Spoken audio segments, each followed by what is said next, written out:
Според православниот христијански календар, во недела православните христијани го празнуваат големиот христијански празник Прочка. На овој ден помладите бараат прочка од повозрасните и со заеднички ручек во кругот на семејството го прославуваат овој христијански ден.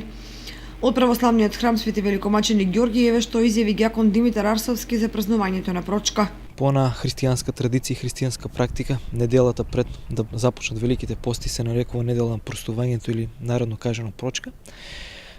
Всушност не само денот како недела, туку целата оваа недела кој што измина е всушност недела на простувањето, каде што нели сите оние кои што си имаат прегрешено, обично по онаа традиција постарите одат кај повозрасните и бараат прошка за гревовите и согрешенијата кои што ги имаат нели направено, и доколку ги немаат направено нели од смирение и снисхождение, бидејќи како што не учи Христос, вели како што вие им ги проштевате гревовите на вашите ближни, така и Бог ќе ви ги прости на вас, што е доволен показател за смислата на простувањето и за нашиот однос кон ближните, бидејќи немаме потреба да влегуваме во поопширно толкување на овие зборови. Христос се јасно кажува дека простувањето е неопходно овде на земјата за и Бог да биде нели милостив кога ќе отидеме при него на небесата.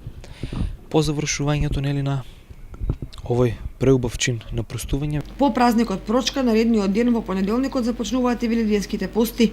Според народните обичаи, пред почетокот на долгиот пост, домаќинките ги мијат сите тавчиња и чини и одмрснотиите за постната храна што ќе се подготвува во нив. Веќе во понеделник започнуваме со великите пости.